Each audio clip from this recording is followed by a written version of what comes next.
Everybody. I try to keep it to a minute. I'll do my best. Well, thank you guys all for coming here. So first of all, who's ever been to a chiropractor? Is this new for anybody? I'm a chiropractor. You new? Never been to one? Joe, you been to one? No. Never been to one either? You haven't? It's new for me. Never? Okay, awesome, good. So I'm going to start off kind of slow today. My name is Dr. Duane. My wife is also a chiropractor at our clinic. She's with our kids. She homeschools our kids, and we also had a dentist appointment that was kind of an emergency today. So she couldn't be here today, sadly. So I'll be the one kind of going through how a chiropractor looks at healthcare through a different lens, I would say. I grew up, I wanted to be a pharmacist before I became a chiropractor, and I went to school actually for 2 years. I worked in a hospital pharmacy for 5 years. And I started going up to the, upstairs to seeing patients, and they would have just bags of meds, and I just was thinking, this doesn't feel right to me. I just knew that I didn't love pills, and I just said, I gotta look at something else. So I looked into dental school, and finally I found chiropractic. And I was an athlete, I love playing sports, I had a lot of injuries, so I knew at that moment I needed to look into this a little bit more. So that's where I met my wife, was at Palmer College of Chiropractic in Davenport, Iowa. We had a clinic in Minnesota for about 8 years, so if you hear any sodas or any, if I sound Canadian, that's why. Because I'm actually from South Dakota, so I grew up on a farm, and now we're here. So I'm going to go to the next picture here. And I like to use analogies at our practice just because I understand anatomy well, but a lot of people haven't taken anatomy or even know much about the body at all since high school or college. So what I want you guys to look at here is, what do you guys see here? You tend to guess me. Okay, anybody else? Average temperature. Average temperature, yeah. Anything else? Caution. Caution, warning light, right? Yeah. Someone might see, I have about 30 more miles until empty. I get 30 miles a gallon. This is probably about, those guys who like to live on the edge there. So everybody sees a little bit differently there. So our body is very similar when it comes to that. Now your car might make some noises, maybe some good vibrations. Are they good vibrations? We don't know. So that's why we usually go to a mechanic, right? A mechanic's going to tell us what is going on. Why is my car shaking when I hit the brakes? Is it too hot? Is there some kind of engine noise going on? Usually with our cars, when they start making noises, we know, hey, there's something going on. And what happens if we let that go on too long? Good to see this light, right? Has anyone ever seen that? Oh, yeah. Yeah? And so what do you guys do? You guys take duct tape and put something on it? Finger Yeah, there. just go away, just go away. Because sometimes it does, right? You start your car back up and you're like, thank goodness, that light is gone. But if that engine light stays there, typically that means, hey, do not pass go, do not collect $200, go to the mechanic there. So our bodies are a lot similar to that as well, you guys. That our body has warning signs like pain, numbness, muscle soreness, headaches, and fatigue. But something that we commonly do to put a band-aid over it is we take things like Advil, or we take things like NSAIDs or muscle relaxers, things to just minimize that there, rather than really adjusting, what's the problem? Do I have a flat tire? Am I empty on gas? Giving ourselves good nutrients, what might that be? So another way of looking at this, if you're a visual person like I am, is a lot of patients when they come to a chiropractor or any doctor, it's usually the tip of the iceberg stuff. They're getting the neck and the back pain. They're getting the nerve irritation or numbness and tingling. It's usually something that's stopping them from maybe being out and golfing. Maybe they can't play pickleball anymore. Maybe at work it's affecting their work. They're tired because they're not sleeping very well at night.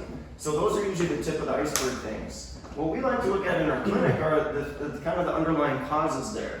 And that could be things like spinal misalignment, which we'll show you what that means. Repetitive trauma, so repetitive stress from sitting at a computer and not moving. That's actually harder on your body. They call it the new smoking. Sitting in one position for a long period of time is so hard on your body because we were meant to move. Our body hates sitting like that for so long. Spinal degeneration, believe it or not, I even have some of that from years of playing sports. But by focusing on these underlying causes, I don't really get a lot of these upward causes and symptoms on the top there. And so I also got sports injuries as well. And one untouched subject there that I feel like a lot of doctors don't talk about are the chemical and emotional stressors. And we'll get more into that. Chemical is going to be more of the things you come in contact with in the environment, different foods that we eat. And emotional is just stress of life, whether or not you've lost a loved one. I'll tell you guys a story about that. A patient who really didn't have any structural stuff, but she's had such a stressful year that she developed vertigo and was getting pretty bad headaches and stuff and working at the college there. So Really had not a lot to do with some of this other stuff. Never played sports or anything, but she had so much emotional stress and just trauma that it gave her vertigo and headaches there. So after telling you guys that, what is one of the most important steps for reducing pain? Is it taking pills to cover it up? That works, you know, but why are there so many CVS's and Walgreens everywhere? Because it obviously works, right? Because pain is a big motivator for people. So the Advils, that stops pain. And it is nice to have that, but it covers up the problems that you have.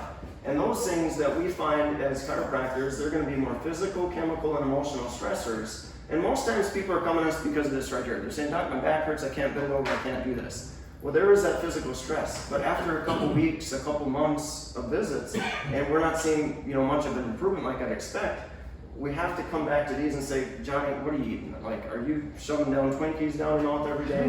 What could it be? Like, there are things that can keep your body inflamed, and we want to address all those if we really want to get these symptoms to go away. So I got my model up here. You might recognize him in the room here, so don't look around yet. But the first thing we did for physical, he does have a white box I face. like this picture of it. It looks like hanging up on the wall. I got it in my room. That's crazy. So when we evaluate posture, we use this what's called a posture screen right here. And posture's developed over time. You remember your mom when she used to hit you and make you stand up straight? Like, you'll sit there for a good minute until you start to focus back on what you're focusing on. Your posture is a learned thing. You can't just hold it there forever. That's your front part of the brain that helps you with posture. As soon as you start to fovealize or focus or put any extra effort into anything else, you're going to take your mind off of that posture there.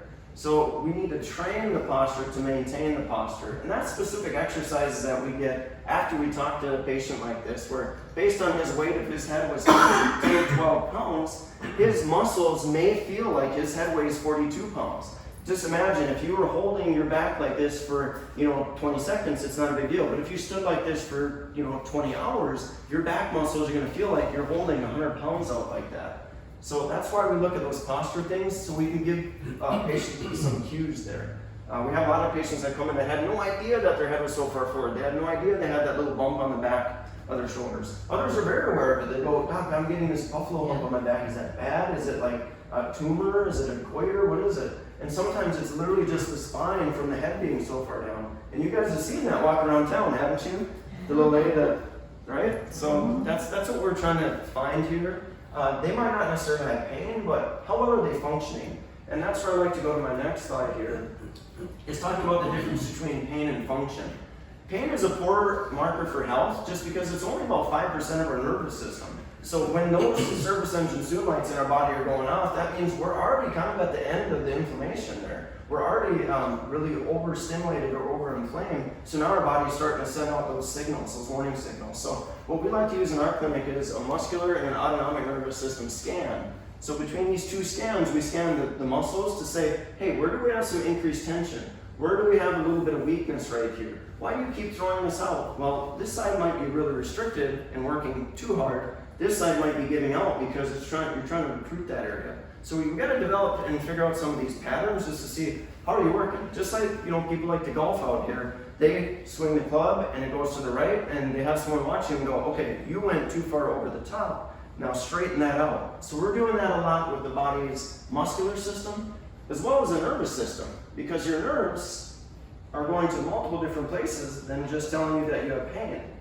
It's like when you guys go to sleep at night, what tells your stomach to digest? Or what tells your heart to beat? Or what tells your lungs to breathe? Thank goodness your brain does that for you. You don't have to think about that. Now obviously we can change our breathing throughout the day, right? You can breathe faster if you want to, but generally those things are automatically happening right there, and we want those things to work very well. Other things like healing, hormone production, energy production. Say I see a bear, I really want my digestion to stop so my legs can get more blood flow so I can run away from it. Here it's probably going to be more like an alligator, but you want to make sure your body's working properly. But who's had that stuff checked? Like, who's had their heart checked here? Anybody had an EKG? I've had one once. I've had a stress test. Yep, everyone's had one. So what happened? You don't have to tell me if it wasn't bad, but say it was good. Then what do you do? Is your heart really working well because of that test? Well, we hope so, right? How many people know they're going to have a heart attack? Does that give you a warning sign? Like, man, I'm not feeling good today, but usually heart attacks just happen like that. Sometimes even strokes, kind of same thing. Those happens that quickly. So we like to take a look at things far before they start to happen in a person's life there. And the way we look at that is just by looking at where do these nerves start and what do they go to and what kind of possible symptoms could a patient have.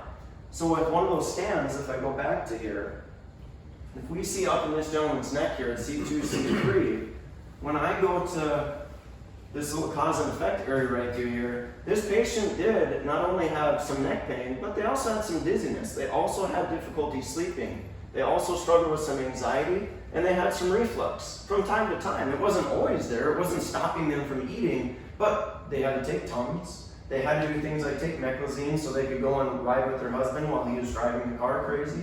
So there's different things where your body's trying to give you these warning signals, and when you clump these together, these nerves that come out of the neck go and supply those areas so your brain and your organs can communicate properly. So if you have any inflammation in those areas, which is what we're trying to show right here, that there's some inflammation, that nervous system is not working equally. Everything should be white going straight on up here. But when we're seeing red right through here, let's go to the thoracic spine there and see what this gentleman said he may have. Even though he came in with just shoulder pain, he also had some allergies and congestion, some asthma. Well, that makes sense. It's right above the lungs. T1 through T3 goes and helps the lungs expand and relax, expand and relax. When I was a kid, like I said, I didn't have any chiropractic experience. I was an athlete, never really had any pain. I separated my shoulder, and I'm in a town of 1,000 people. We didn't have any medical doctors there. We had a chiropractor. So I went to him, he took an x-ray of my shoulder, said it was dislocated, and we're like, okay. Well, he's like, let me give you an adjustment. So he gives me an adjustment. I come back a week later, he's like, how's your shoulder? I'm like, horrible, it's still dislocated. But then he's like, well, how's your breathing? I go, I guess it's pretty good. I haven't had to use my inhaler. And he's like, Duane, your upper back was so tight right there that your lungs and your nerves couldn't communicate. So you would have to take a puffer to artificially tell your lungs to expand like that. And that was a profound moment. I didn't want to be a chiropractor at that point, but it was just profound going, oh wow, I didn't know there was much of a connection between my spine and these nerves. So a lot of people think of chiropractors as bone crushers, like we're going to move the bone and things are going to get better. The reason that works is because the bone is protecting the nervous system there. And if you have restriction or degeneration or spinal misalignment or repetitive trauma from sitting or driving in a car or however you're doing it, that can inflame these nerves, so that connection between the brain and the body don't work as well. And here that same gentleman had a couple things in the lower back. This guy was a mess, I'm sorry, but he was just having a tough day. But he only came in with shoulder pain. And so as we go through the scan, he starts going, yeah, you know what, Doc? I do have some of that. It comes and goes. It's not bad today, so let's not worry about it. Worry about your neck. Also knee, ankle, and foot issues. Those nerves that go here talk to the knee talks back and says, hey, let's work together. If that doesn't work, that's where we get knee problems or ankle problems, where maybe we didn't injure it. I have people who have never played a sport that have bilateral knee replacements. And it's like, well, what happened to them? Well, it could be a little bit of weight, the structural stuff, and it could be a little bit of these other things that they go through here. So one thing I like talking about with chiropractic, it's not just about the bones, it's multiple things here. When we do adjustments, we are relieving some structural tension that's in the spine there, and that affects the neurology, which helps improve balance and coordination of our muscles when we move, but it also helps those silent things like the organs function properly there. So also when you do adjustments, you see kids that are popping their knuckles and whatnot, that does release some endorphins there. When we do adjustments of the spine, that helps stimulate dopamine too. That's your brain's feel-good hormone too. So generally when people walk out, maybe they didn't know, they didn't tell me they were stressed or anxious, but they go home and go, Doc, I had the best night's sleep of my last night. I don't know why. And it's really because when we do adjustments, it helps pick up the mood, it helps drive dopamine to the brain, and it's pretty profound. So it also helps improve blood flow. Imagine if you were to cut yourself, what does your immune system do? It shunts blood there, it bleeds, and it starts to heal. It's not the Band-Aid that does the healing, it's the body. The Band-Aid might keep it from getting infected, but it's really the body that does that. And that's so cool. If you guys got grandkids, ask your grandkids, see how smart they are. Go, hey son, what happens when I cut my arm? Like, what heals it, the Band-Aid or the body? And they'll go, I don't know. And then you say the body, and they're, yeah, I guess it does. And so we use that in our household with God, and we just say, hey, God made a perfect system, and we think that's pretty cool to encourage that. So here's what in our office chiropractic care includes. Now, it's not just about the joints and the bones. where we do hand adjustments, or we might use tools like I'll show you today. I have an awesome patient who came here today, so I'm going to do a demonstration for you all. But we also do some myofascial distortion, which to you guys would be like a massage therapy or something like that. It's just a little bit more detailed, a little bit more precise on how we're doing it. I might use my hands. We might do something called dry needling, which I'll do a demonstration today. We might also do cupping therapy, where if you guys remember Michael Phelps when he won all of his swim medals a couple years ago, that was like over 10 years ago, animal. But yeah, he had all those marks on his back right there, where they were trying to move that fascia so we got better blood flow and oxygen. What happens over time from us doing the same thing, the same repetitive routines, is our muscles, our fascia, our joints, our bones get tight. When you get tightness, your muscles have to work harder. When they have to work harder, your nerves get more inflamed. When your nerves get more inflamed, your body doesn't function as well. And then some therapies. If you've heard of electric stimulation, that's something that all attached to the dry needles there too. So here's, if you guys remember these guys, Curly, Mo, and who was that? Curly? Larry. Larry, yeah, Larry. Yeah, so don't try chiropractic at home. I know like some kids are out there, they're always popping their necks and stuff, and I usually talk to them, I go, I've had some 50-year-old, 6-year-old patients that say, I used to be able to pop my neck, but I can't anymore. And so, what is the theory behind that? I always say it's like, well, your body likes stability. It doesn't want to be completely rigid, but it wants to be stable. It doesn't want to be really hypermobile and pop it on place. In our clinic, we like to be very precise and only adjust the bones that need to move, only the ones that are restricted. So if you're popping things on your own, you're probably popping areas that are already hypermobile, making them more hypermobile. And after you do that, that can develop some issues and some arthritis over time. So those 50-year-olds that used to be able to turn their neck this way now can't. They have to use their whole body to turn. So I always just say that, I'm like, leave it to the professionals there. So I am going to do a demonstration now. So who do we want to start? Let's start with an adjustment here.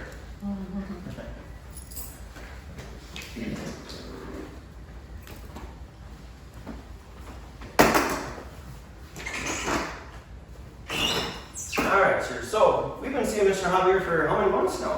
Probably like 2 months. 2 months only, right? 2 months. And was that your first experience at a chiropractor? No. No, you've been to one before, but you had just started golfing, correct? Yeah. Yeah, right? And not very good when you started, right? Yeah. But this guy is one of the most diligent, most kind-hearted guys. He's just got a good attitude. He's like, I went out and I played again. I shot like 200. No, you're getting much better. Yeah. But you came in with back pain, right? Yeah. Yeah, and now... Sciatica and all that stuff. Yep, and one thing could have been just a swing. Like, you're just getting used to it. You're spending a lot of time down. How often have you ever been like this? Not that much. Not very, right? So you're telling your body to do a whole new thing you've never done your whole life. So that's part of it. Now, were you also playing like pickleball and Yeah, things like that? pickleball and all that stuff. Soccer that I used to play a lot. Yeah, exactly. So we look for some patterns in him, and I'm sorry, I didn't bring up any of your stuff. I didn't want to show off any of your stuff. But today I'm just going to show like a little demonstration about how I would adjust him here. So once you go face down first there, and this thing's kind of flimsy there, but you just put your arms on and rest right through there. So we do use little tools like this. It's called an arthrostim tool. This might help me adjust him a little bit. Sometimes we'll use it on people who have more arthritis, where they don't like to shift in the pop that you maybe have seen on videos or whatnot. So we might, look at our scans right there and say, hey, this is where that inflammation is. Now let's go and look at it structurally. Let's see how that area is moving and correlate and say, you know what, that's actually not very restricted. This is. This hip is so tight. That's probably why that nerve irritation is happening over here, because this isn't moving. We'll correlate that with what he told me happened. Maybe he got injured, maybe he's been playing golf.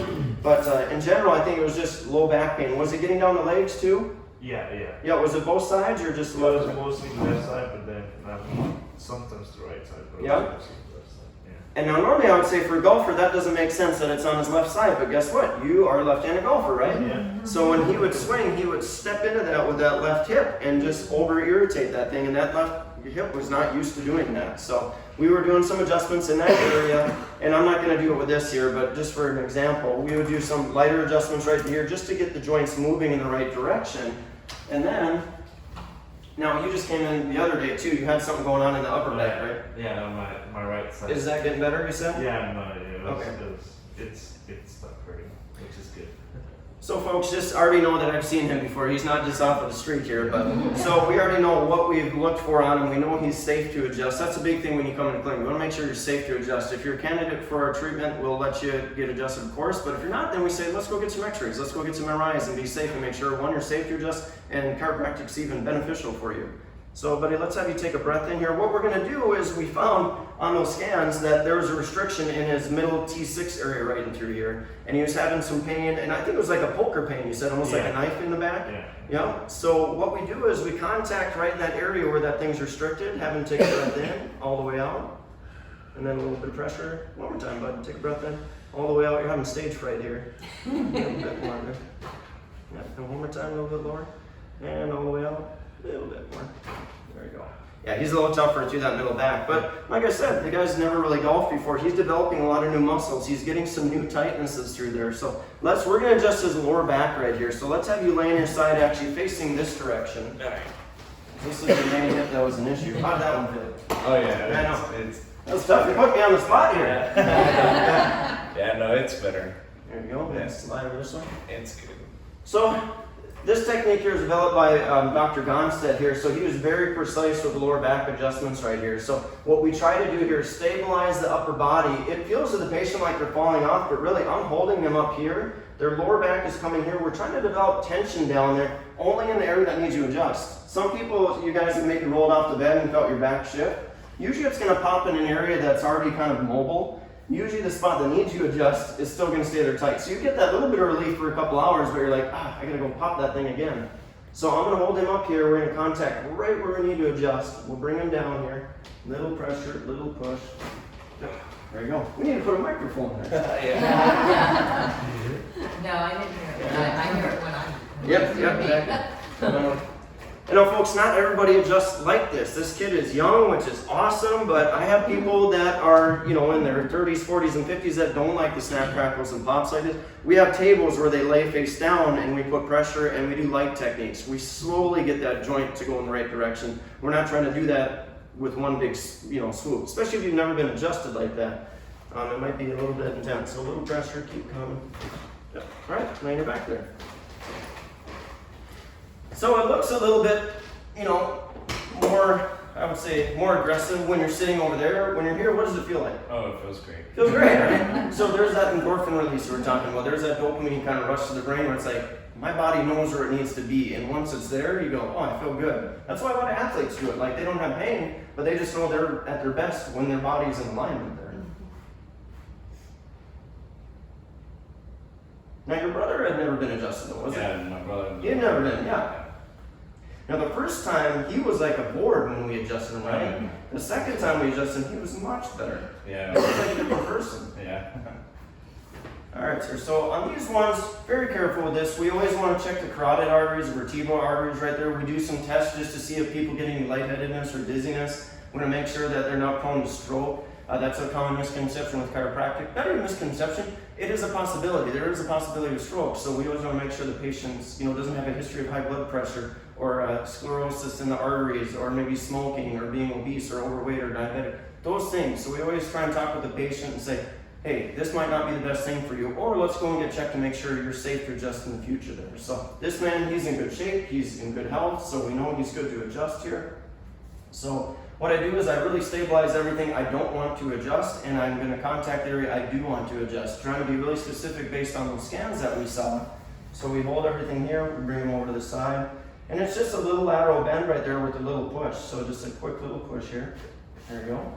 And you don't have much because I just adjusted you yesterday. Yeah. But that's all you have. Your left side's actually doing pretty good there since I think most of your stuff is on the right. Yeah, exactly. Here, let's have you come on over here. You model. All right, sir. All right, you're done. Great job. So the next thing I'm going to do is actually some dry needling. So this is similar to acupuncture here. So Bill, if you don't mind coming on over, I think let's go on your shoulder here. And Shirt off. probably if you don't mind. You can lay it down on it. Yeah, maybe lay it down Yeah, right you there. do. Yeah. Take Come your on. shirt off. Yeah, I want that picture on the wall. I want your shirt off. All right, here, let's get our stuff over. Call me pig. Yeah, guinea pig here. So this is my man, guinea pig. So now you gotta tell his story along with that. All right, well, I hope I tell it good as you guys do. So, yeah, Bill actually had shoulder surgery, and it was a shoulder repair, right? Your arm could go through a full range of motion, but it was bone on bone. You probably had a lot of just joint crepitus and crushiness and stuff like that. But as far as strength goes, how strong were you there? Fine. You're fine. He was a beast, he said before, I think. He was an animal. No. So after that surgery, though, when you woke up, what did you lose? Was it sense of... My ability to rotate my hand out. I lost the ability to raise it forward more than the height of my height to head. your shoulders? So yeah, It was like a flipper. it was like a flipper for him. He had Yeah. full range of motion before the surgery a year ago. Yeah, and so for a year, I think you went on like that, and I think you guys were trying to get back to swimming and everything else, right? Yeah, and so after that, that's when you guys, he didn't even come in the clinic. Debbie and I were just discussing and talking. That's the importance about history and talking with people. About how did this happen? How could it have happened? And what things contribute to that? And so we talked about that, and I just says, we know during surgeries, I wonder if his head was pulled back where they could have got a brachial plexus lesion or injured that nerve that goes to those shoulders. And sure enough, I think when you went... When you said that to me, I knew you were right. Yeah. He lost sensation and use of 3 nerves.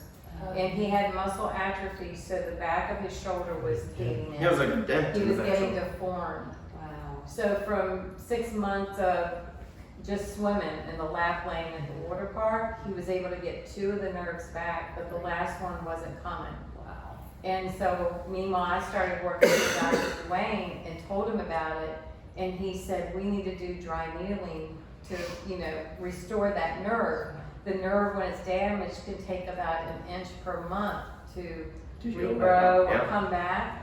Almost to the day, 6 months of dry needling with him, that nerve has come back. Yeah.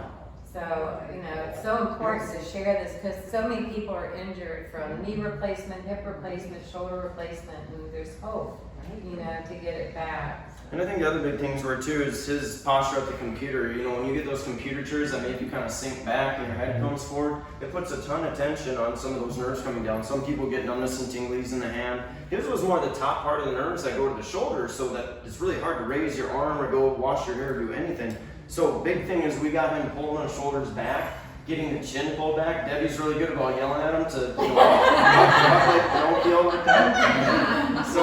So the dry needling's a kind of a couple with the chiropractic there, just getting the posture. I think just getting your posture set up. And like I said, your posture, you can't just tell it to do it. You have to kind of work at it. And as soon as you get back away from it, we've already ran into that where, he's been getting really busy on the computer and then that started flaring up. Comes back. Yeah. Well, I'll tell. Can I tell this? Go ahead. Yeah. So I never had dry needling. We had done acupuncture with my daughter. He had some dry needling last years back with a back injury, but it was with a physical therapist. So when I came here, I was like so shocked to know, but I was having pain. Like it felt like my ankle was sprained again. And I would have pain, it was just really tight. And my massage therapist at home, she was like, said it originated up here in my bottom. And I was like, so she would work on that, but it was still just like it would help, but then it would come back. So I started with Dr. Duane in December, and he did the dry needling with me, which I never had, but I don't have, this gets tight and sore. Like we hiked miles last, like 4 to 10 miles a day for like several days. And I brought my roller thing to kind of roll out my muscles because it gets tight here. But it will feel like I have a sprained ankle because I've had that before from tennis. And the dry needling, since I've had it done, I have not had that same pain at all. It's just, it will feel like, oh, it's coming on, and then I'll roll my muscles, because I'm not down here all the time, so I can't come all the time. But we're here for 5 days, and I have an appointment. But anyway. That makes sense. When you start looking at some of these nerves, when they're more hypersensitive, it's going to feel like something's either sprained or it doesn't feel right. Your body's trying to tell you, like, hey, something's going on. And we always think, oh, it's got to be the ankle. So you go do x-rays, MRIs, and get down there, it's like, well, the ankle's perfect. Then you got to come back up to the central nervous system right up to your ear where it's coming up to the brain. It could be affected in the lower back. It could even be a neck issue that's causing some neck down there. So that's why we're always so focused on, even if you just come in with low back pain, let's even look up here because all those nerves coming from your ankle on up could be affected in any of these areas here. So thank you. That was really good. Well, yeah, it's amazing because it just hasn't flared up to that level again, even though I'm not getting to do it all the time. Yeah. You know, because I'm not down here all the time. Well, you've been traveling, yeah, a lot. Yeah, So that's. you know. But you're also doing your homework too, it sounds like. So and that's what we try and develop at first is like, okay, what can we do on your own to go and help this from coming back over and over and over? And so that's a big Yeah, thing. I'm trying to keep it stretched Yeah. and stuff, but it would feel like I'm gonna just rip something, tear, that would get so tight. Mhm. And it would ache, I mean, all the way down my leg, and Mhm. that IT band. Mhm. And anyway, Yeah. so that has been, yeah, a great thing. Yeah, thank you. Well, the big thing with dry needling is people come in, they've never even heard of it before. Yeah. Neither did I when I started learning it a couple years ago. So it's similar to acupuncture because we're using acupuncture needles, but the intention's different. Acupuncture is more Chinese medicine, meridians are trying to balance energy flow, and that's more Chinese medicine. What we're doing is dry needling. It's going to go more towards the trigger points, more if we're trying to stimulate any nerves, we'll use electric stim at the same time and try and light the brain up in those muscles or trigger points that are an issue here. So what I'm actually going to do, you know what, we should probably flip this around so people can see your actual right shoulder. Bill, do you mind? Yeah, let's get you on He's that. asleep. Yeah, sorry. You want to get that in right there? He's a real serious person. You can't tell. By the way, the Tweety. doctor's solution for my shoulder was to do surgery again. Oh, no. Yeah, I yeah, had my good full replacement, they wanted to do a reverse. For another, Yeah, so like, you go back down. yeah. Yep, that's Like, right, you two want for to two. go back into me? I don't think so. All right, now you got a good picture of this here. So what you'll see, I got this little plastic sheath that helps me direct where I want to go. And I'm always feeling for landmarks on my patients, trying to figure out where this is. So when I come back, I can reproduce that and figure out where am I going with this here. So he's got that large shoulder blade right in through here. So the last spot that we were working on, you can see this kind of indented area right here. That should be a big fillet right here. On this side, he's got, you know, a pretty nice size one here. So, especially on his dominant arm, you know, you got a history of, you know, shooting and probably playing a lot of sports and stuff. So this thing should be pretty strong. So what I'm gonna do is just go right in the middle right there. So I hold that, put a little pressure, a little bit of poke. Ouch. It's okay, Bill. You're okay. No. And so yeah, then we put that in there and place it, and then that's the goal here is to one, get the body to come down there and heal itself right there. So we're going to that trigger point and trying to make that area relax. So I'm just going to go through just a couple of the trigger points in this area that he had going on. Now I have had people who are deathly afraid of needles who are just fine with this here. I was very surprised, but they were able to handle this here. So even if you don't like needles, you really don't have to see them if you're laying face down, if you're doing anything with the back or with the shoulders right through there. Yeah, I remember when the first time I had a physical therapist Yeah. said, "Do you want to do dry needling?" And Go, what's he that? described it to me. I go, "You want to do what?" What? Yeah. There's no way I'm going to let you do that. Yeah, I know. And there's like different techniques too. I mean, there's some pretty painful ones where they're digging around in there, and I'm not going that far there. I'm going more just to try and release trigger points. And I will do some of those other techniques, like they call it fanning and stuff, where they're going through and really trying to break up fascia there. It is a little bit more painful, yeah. So, yep, But he did it, and you've done it with Dr. Duane too. yep, exactly. Yeah. And I will share also, Dr. Duane, Yeah. I was in a car accident in 2014. I hit black ice, we're from Virginia, and went off into an embankment, and I was in a full-size SUV, and the hit was so bad that it knocked off both my tires and the running board. I broke my back, and 2 police officers had to pull me out, and I was working at my first wellness center then. Called my doctor boss, he said, get in as soon as you can, get your rental car and get in here. And it wasn't overnight, it wasn't McDonald's drive-through, but they healed me in 6 months. No prescription drugs and no surgery. So I'm now not only got to see people get well, and now have my own testimony. And this was a huge wellness center with up to 900 patient visits a week. So it was phenomenal what I was seeing happen there. But I think when I saw the impact coming, I tightened up my legs and I damaged my hamstring. And I did PT, I've done this, I've done that over 9 years. When I started working for Dr. Duane, he did dry needling and with the stem on it, and I haven't had pain. So, you know, even with an old injury, Right. the body can still be healed if it has the right tools and the right knowledge with Got it. that memory that. Yeah. Mhm. Yeah, so we got him hooked up to electric stim right now. So what that's doing is just firing the muscle there. Yeah, right? Let's crank it up. No, that was Debbie. Debbie cranked it up there. But what we're trying to do is just contract and stimulate that muscle, get some blood flow pushed in and out of there, get more oxygen. We get more oxygen, there's more healing going on, and there's also more activation going to the brain. If he's been holding that shoulder and not using it, he's going to have some bad muscle memory to that. He's going to know, oh, I can go this way, but I can't reach this way. So we can wipe that out by doing some of that electric stim on there and trying to erase that kind of bad muscle memory that he's developed over time, and then get him to where he can move that shoulder in a fuller direction right through there.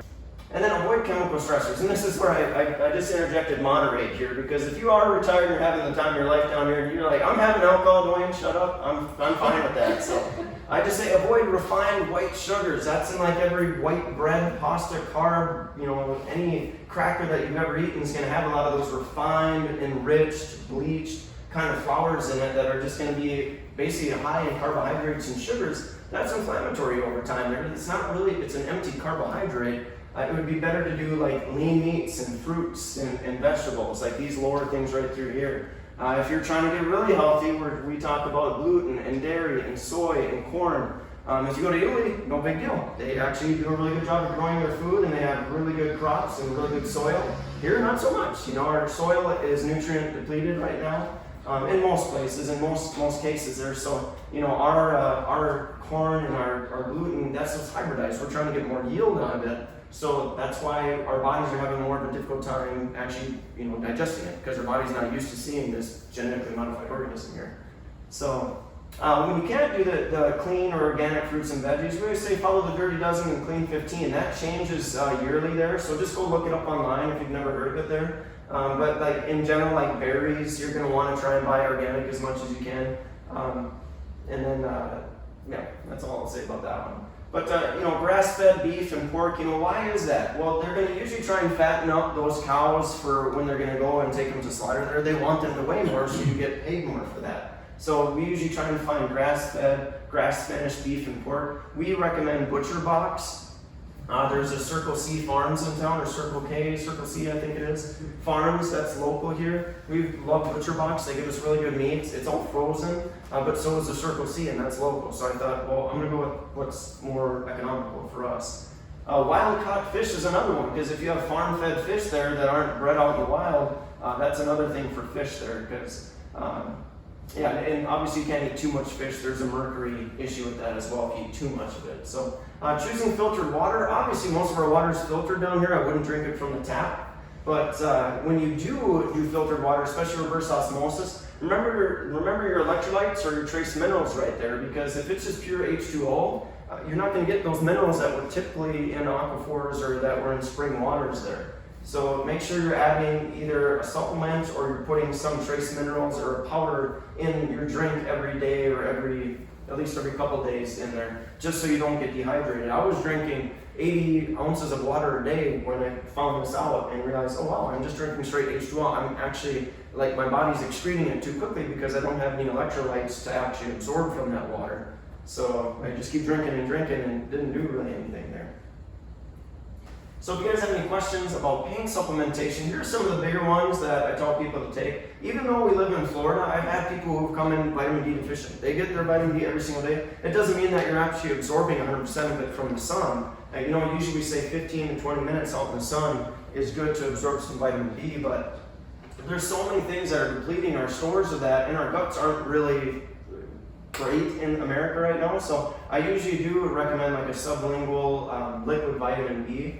And then there's fish oil. That's a good thing, especially people that don't love fish. It's easy to take one of those capsules or pills. We have some liquid forms which are pretty good that aren't, even our kids will eat them. So they're good if the kids are eating them.